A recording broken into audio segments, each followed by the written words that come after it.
بچوں، پچھلے ویڈیو میں ہم نے جانا تھا کہ اردو شاعری کا شمالی ہند میں جو باقاعدہ طور پر آغاز ہوا اس میں سب سے اہم رول کن کا تھا؟ ظفر جیٹلی تھا۔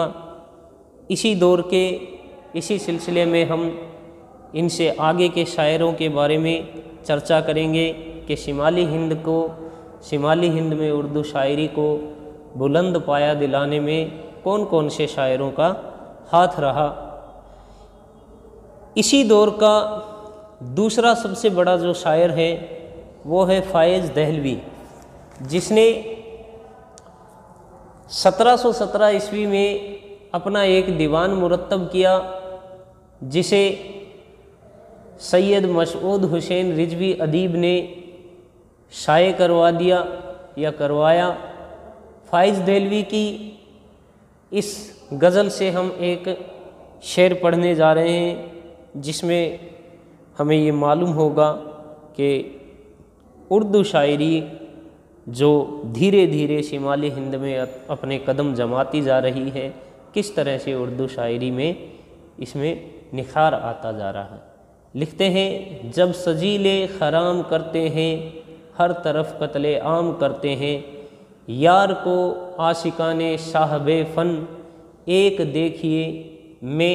دیکھے میں رام کرتے ہیں۔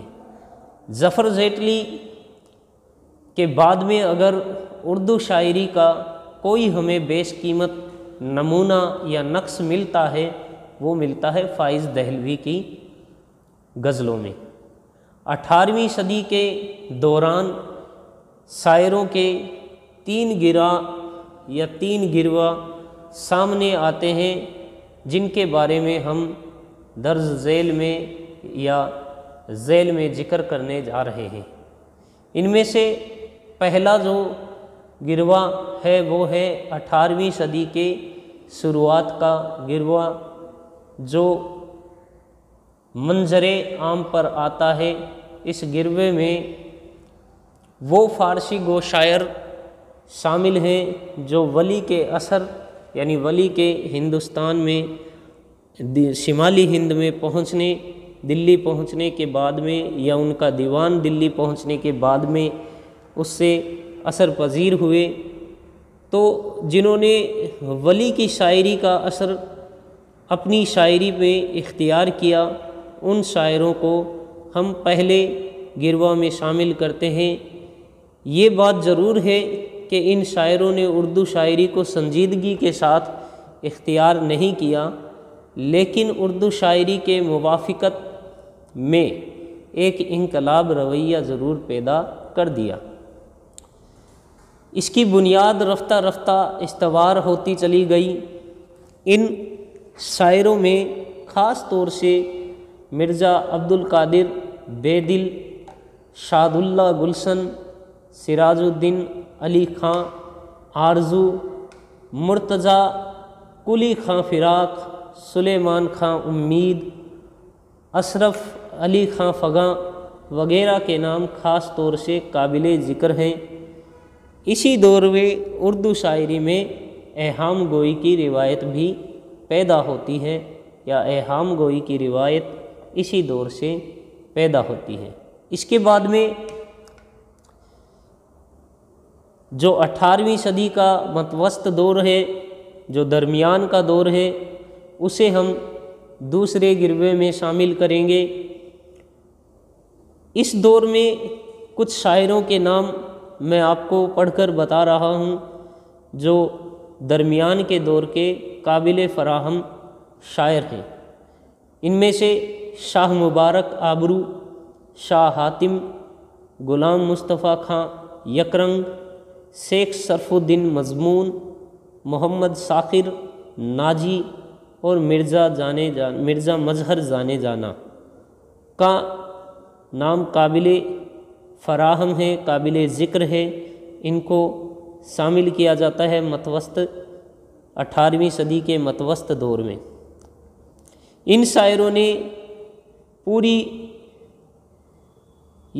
پورے ادبی شعور کے ساتھ اردو شاعری میں اپنے جذبات کو سمویا ان شاعروں کی کوشش کی وجہ سے ہی فارسی کے ساتھ اردو کو بھی توجہ دی گئی یا دی جانے لگی، اور مشاعروں اور مراختوں کا سلسلہ بھی اسی دور سے شروع ہوا۔ اب دیکھیے دیوان سازی کی طرف توجہ اسی دور میں دی جانے لگی۔ اردو شاعری کو کافی نقصان بھی پہنچا، مگر شاہ حاتم نے اپنے کلام سے ایہام کے اشعار ہٹا کر ایک دیوان زادہ کے نام سے مرتب کیا، اور مرزا مظہر زانے جانا نے اردو شاعری کو ایہام سے بھی پاک اسی دور میں کیا۔ اردو شاعری سے ایہام گوئی کا خاتمہ اسی دور میں ہوا۔ شاہ حاتم نے زبان کی اصلاح کی کوشش کی، لیکن یہ کوشش زیادہ کامیاب نہیں رہی۔ صحیح معنوں میں اگر ہم دیکھیں تو اصل میں زبان کی صفائی اور لہجے کا نکھار 18ویں صدی کے آخر میں ہی آتا ہے۔ دیکھیے 18ویں صدی کے آخر میں کیا ہوا کہ دھیرے دھیرے شمالی ہند میں اردو شاعری اپنے قدم بڑھاتی چلی گئی اور اپنے معیار کو مضبوط کرتی چلی گئی۔ تو 18ویں صدی کے آخر میں زبان کی صفائی اور لہجے پر بڑی ہی پرزور توجہ دی گئی، اور اس میں نکھار پیدا ہوتا چلا گیا، اور زبان کی جو دکنی اثرات تھے اس کا خاتمہ ہوتا چلا گیا۔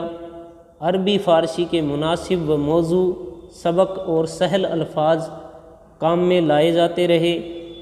زبان میں وسعت پیدا کرنے کے لیے فارسی محاورات اور ترکیبات کا اردو میں ترجمہ کیا جانے لگا۔ اس دور کے اہم شاعروں میں جن کا ذکر میں کرنے جا رہا ہوں ان میں میر تقی میر، خواجہ میر درد اور مرزا محمد رفیع شودہ، ان کے علاوہ میر سوز اور میر حسن کا نام بڑا ہی قابل فراہم ہے یا ذکر کے قابل ہے۔ دیکھیے یہ اردو شاعری کا سنہرا دور تھا۔ اس دور میں میر نے سب سے اہم رول ادا کیا، یعنی اردو شاعری کی جو معیار ہے، اردو شاعری کا جو ستمبھ ہے، وہ ہم میر تقی میر کو مان سکتے ہیں۔ یہیں سے اردو شاعری میں حسن اور مٹھاس پیدا ہوتی چلی گئی۔ میر اس دور کے سب سے اہم شاعر ہیں۔ ان کو خدائے سخن کے نام سے بھی جانا جاتا ہے، یا ان کو خدائے سخن کا خطاب بھی ملا۔ میر تقی میر نے اردو غزل کے معیار کو بلند کیا۔ ان کی غزلیں اپنی شاعری اور شیرینی کے لیے بہت مشہور رہی ہیں۔ ان کی شاعری میں تصوف کا رنگ بھی پایا جاتا ہے، یعنی ہم یوں کہہ سکتے ہیں کہ اردو شاعری کا جو ستمبھ مضبوط کیا، جو معیار کو مضبوطی دی، وہ کس نے دی؟ میر تقی میر نے اپنی شاعری کے دم پر دی۔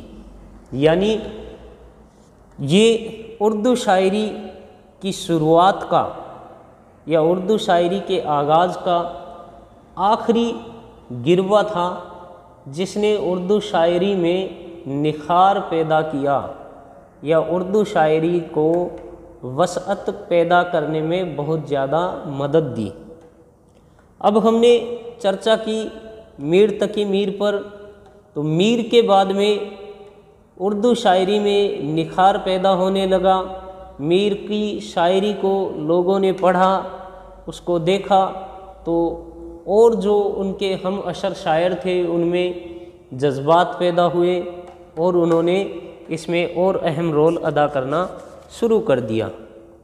ان کے بعد میں مرزا محمد رفیع شودہ اس دور کے بلند پائے شاعر ہیں، جو قصیدہ نگاری کے فن میں